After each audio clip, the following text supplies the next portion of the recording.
Kepulangan Taehyung disambut dengan Yeon yang tengah sibuk menemani lelaki parubaya di ruang tamu. "Opa, kau sudah pulang? Maaf ya, aku sedang sibuk, jadi tidak bisa menyambutmu dengan benar," sapa Yeon dengan raut datar.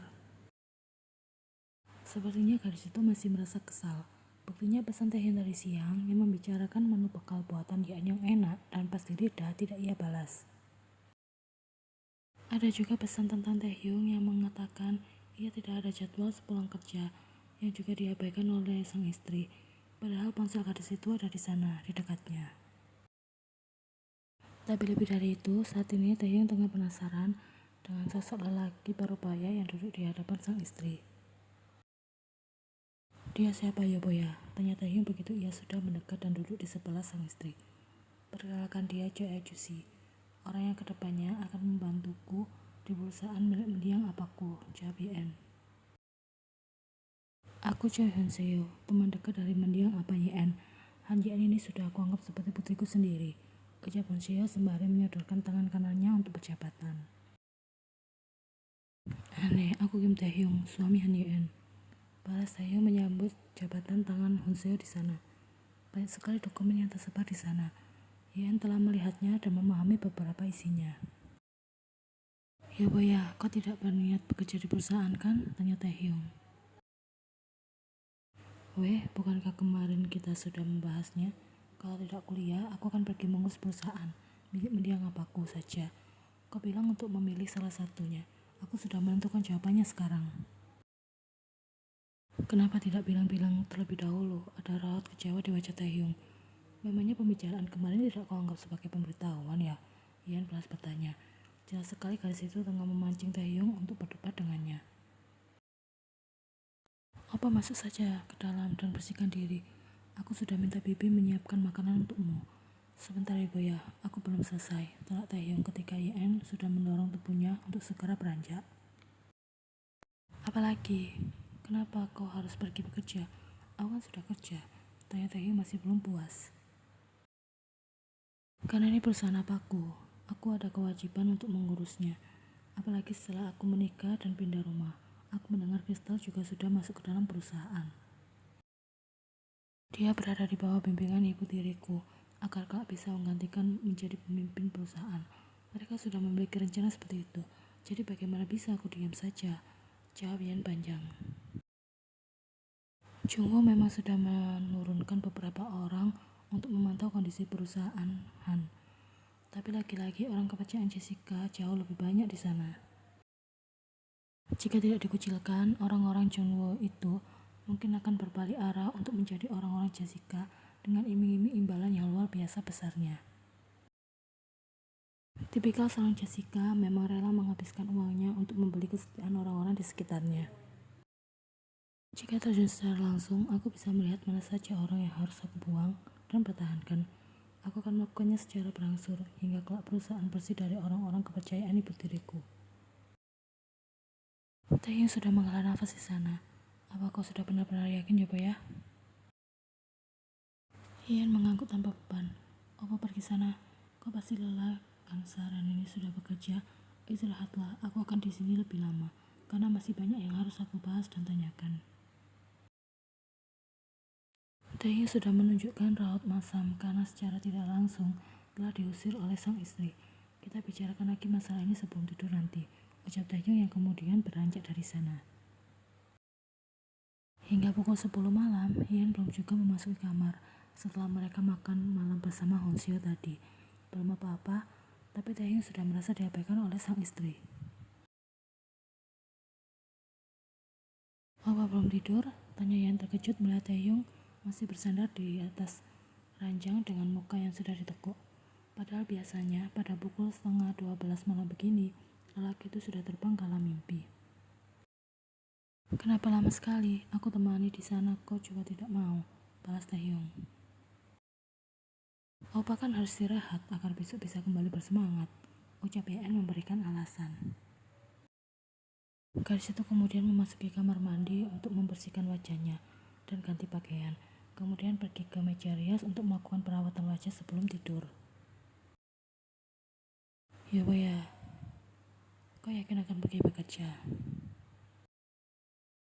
Yan mengangguk singkat. Aku kan sudah bilang tadi beserta alasannya juga. Opa jangan membuatku mengulang untuk menjelaskan semuanya karena aku sudah lelah.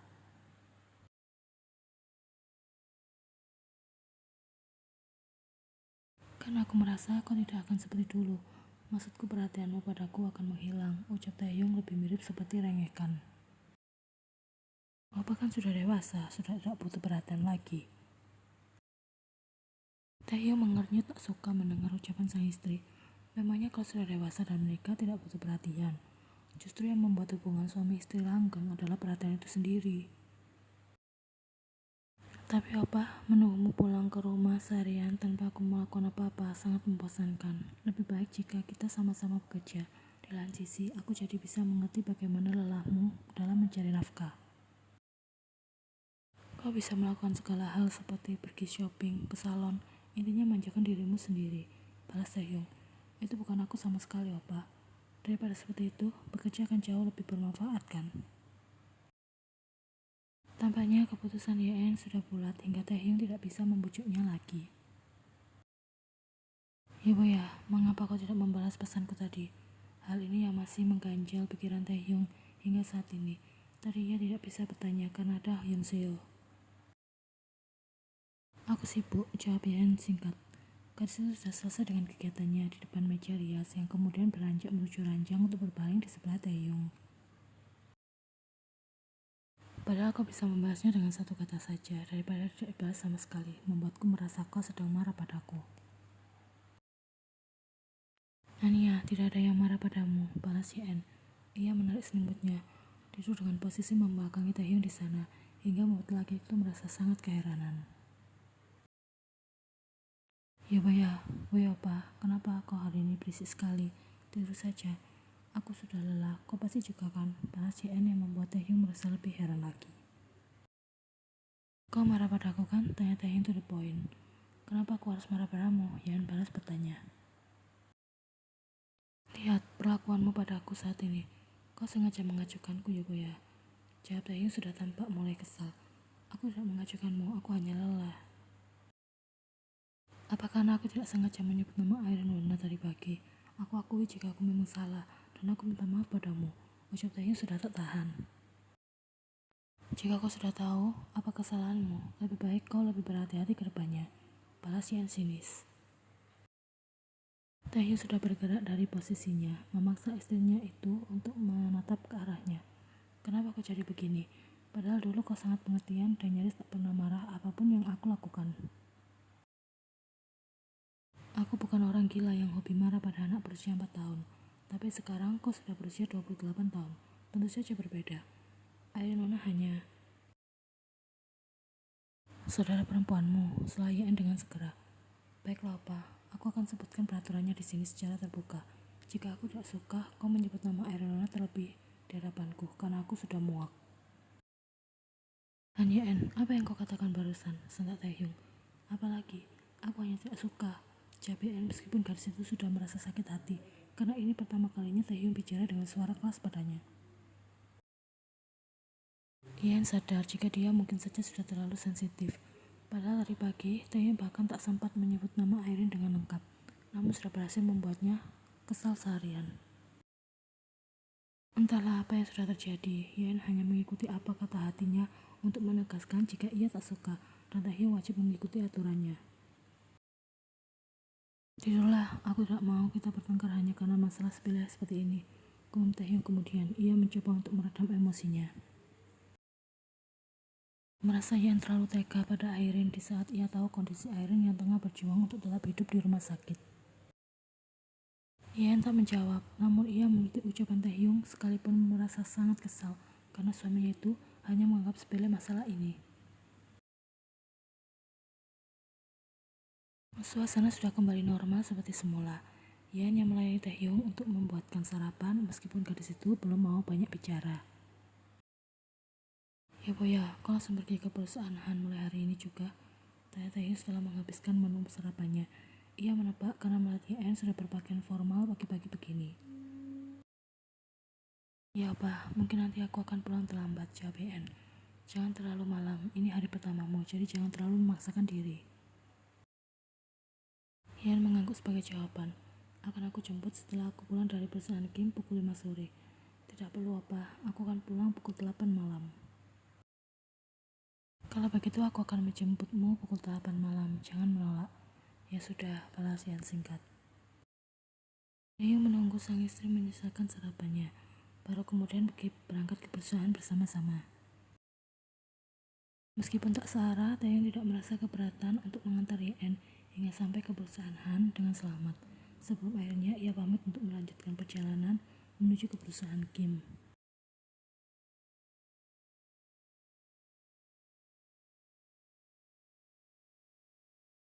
Kau benar-benar berniat mau mengambil alih semuanya ya, dasar serakah.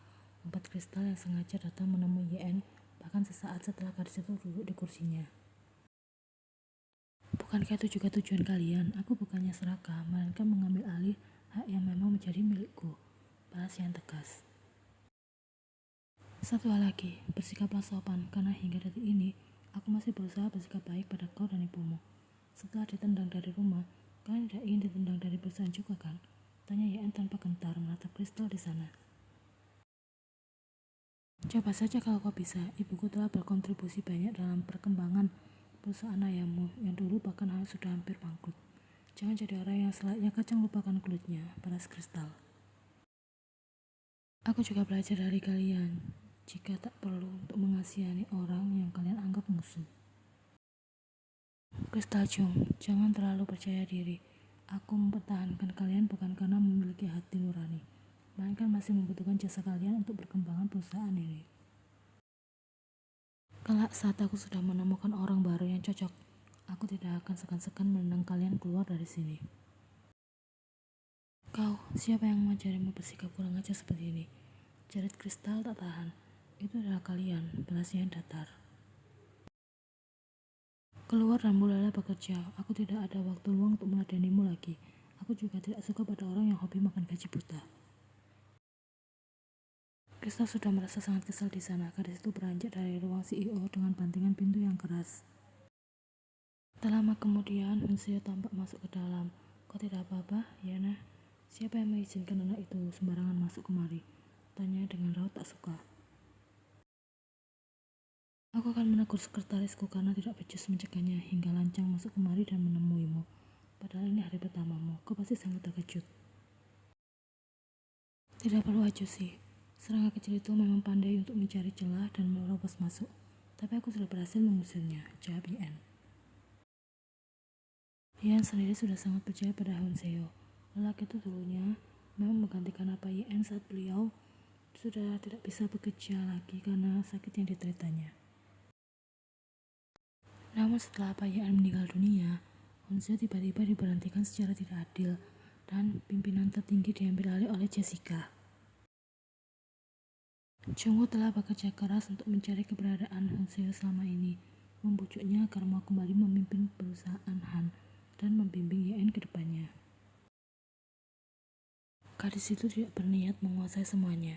Ia hanya ingin banyak belajar tentang perusahaan mendiang ayahnya, memastikan perusahaan itu masih berada di batas aman meskipun kelak ia tidak bisa banyak pergi ke sana setelah memiliki seorang anak.